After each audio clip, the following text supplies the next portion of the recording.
Yes, it's a pleasure to be here this morning, and thank you for the Select Committee on Biotechnology of holding this, because we are facing some issues at our universities, and we really need to share this good news and bad news. And did you get my remarks in your binders? I have a complete PowerPoint with graphs. And also a publication that we put out a couple of years ago to talk about some innovative educational programs. So I just went to the CHI event a couple of weeks ago, and the California Healthcare Industries Report for 2014 had a wonderful quote to say, to a large degree, California's immensely successful biomedical industry is built on academic discovery science. Outstanding predoctoral and postdoctoral training programs supply talented scientists to transform basic discoveries into novel drugs, devices, and diagnostics. But in recent years, government support for basic research has become increasingly constrained. NIH funding, which has been stagnant for more than a decade, has taken a further hit from sequestration, which has cut research grants by 5%.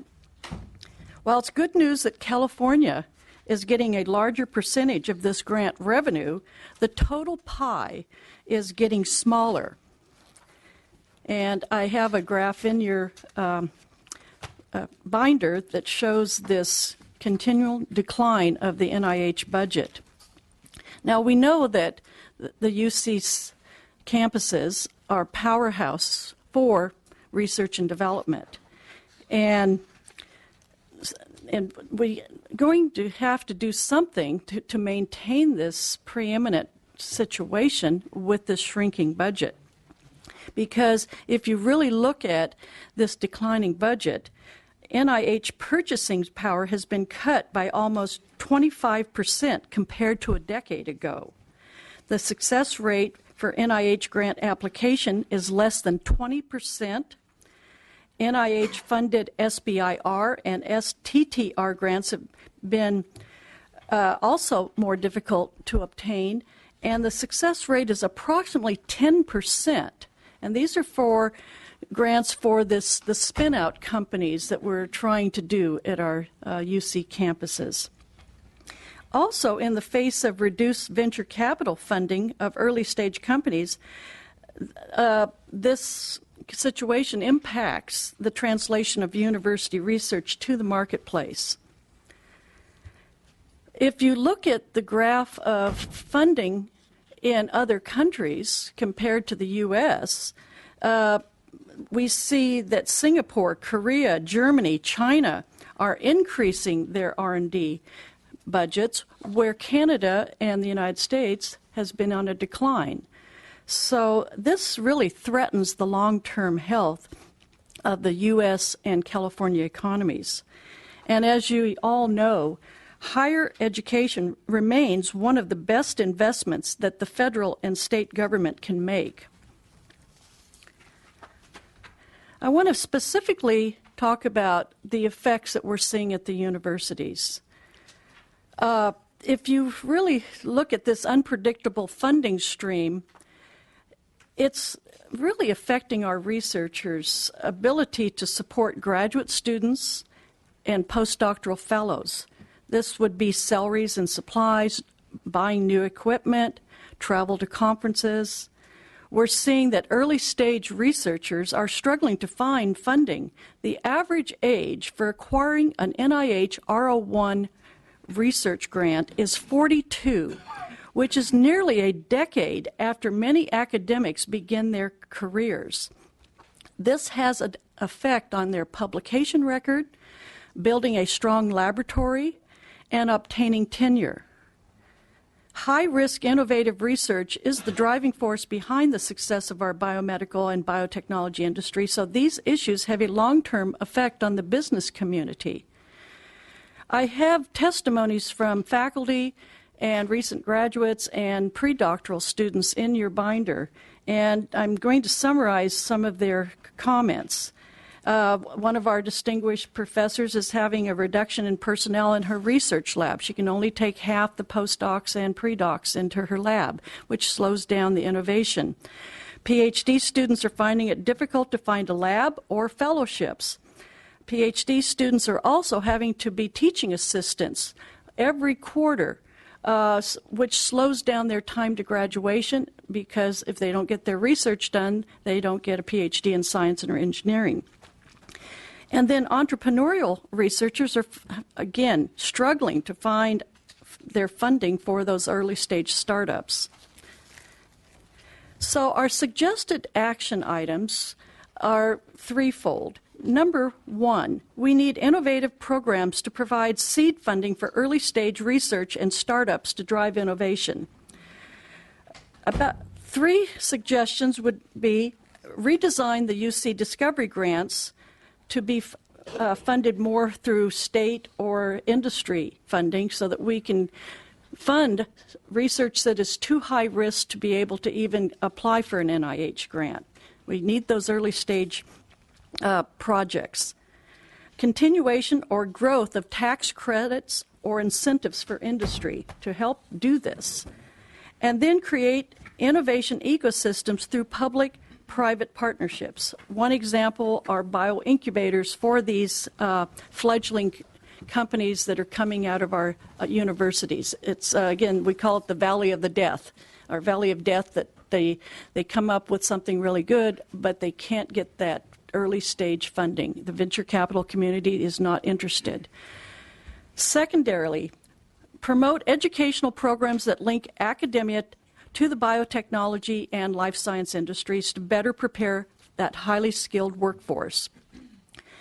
Number 1 on my list is industrial internships and co-ops. These are a critical component, and oftentimes they really do need to be paid if we're talking about a PhD level internship, because they do have to pay their bills.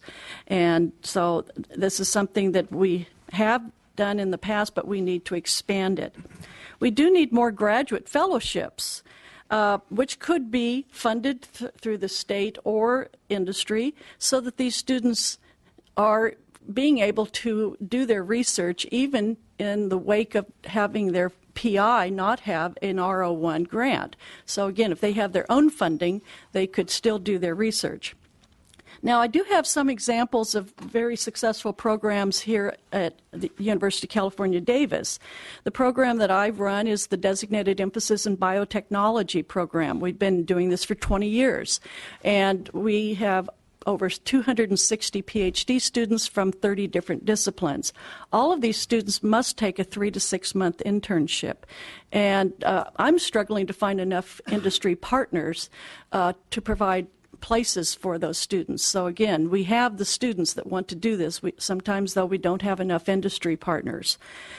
We have a new partnership with UCSF that's funded by the Moore Foundation called SETI, Career Exploration Through Internships, that's going to expand this effort beyond just the biotechnology arena.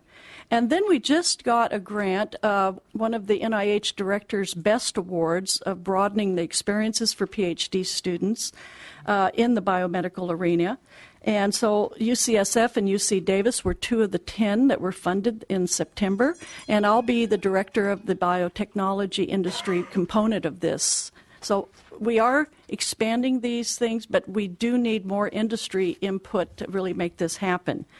The last thing that we're doing at UC Davis, which I think is really pro-industry, is the advanced degree program for corporate employees. That's how you retain an excellent employee that has a bachelor's degree, and you can see they have potential, but they have a mortgage and they don't want to just quit their job and go get their PhD. So we have a mechanism to get a PhD at UC Davis in engineering and life sciences, and they don't quit their job. They do their wet lab research back at their home company. So then they can get a PhD from UC Davis and then be promoted within their organization. So we think that's that other side of the coin to help the industry. The third area that I want to point out is support of K through 14 STEM education. We have to keep this pipeline fluid, because if we don't encourage our young people to take science in junior high school and high school, we don't see them at the university. So one of the efforts that we've done at UC Davis is our Teen Biotech Challenge, to get 9th through 12th graders to be inspired by biotechnology. And we have most of our sponsorship coming from industry and private donors, because I certainly don't have any money, but we give away our time. So anyway, through that program, we've encouraged the School of Medicine and the School of Veterinary Medicine to take some of the winners into their research laboratories. And these are paid experiences, 8 weeks. And it's amazing what we see out of the Institute of Regenerative Cures. 8 weeks, a 9th grader can learn how to grow stem cells, and they present a poster. And we can reach down and get these children inspired to do wonderful things, to have research experience before they even start the university. And we're really targeting some of our at-risk high school students in the Sacramento Valley, the ones that probably would not go to college. So again, it's a deep commitment into our communities. We love the high school biotech academies, and I think Sheldon High School in Elk Grove is a prime example of one that we love. It's a 4-year academy, and we work with them on the advisory committee to get e-mentorships. We bring the children over to the campus to give them the university experience. And so it's this real mentorship and nurturing and showing them there's a life outside of poverty. And I would say most of these young people at least go to community college when they finish this academy. But they learn how to do the basic PCR and electrophoresis. They could go into an industry setting for a co-op during the summer if we really could find companies that would take a 16-year-old. I think that's usually we have a problem of getting someone into an industry lab if they're under 18. So it's something we can look at. We also, UC Davis supports this new CRANE, Capital Region Academies for the Next Economy efforts here in this valley. So again, this partnership with everyone coming to the table from the university down to our schools. And the last area that I really want to encourage funding is in our community college biotechnology academies. Solano Community College has a wonderful biomanufacturing 2-year degree.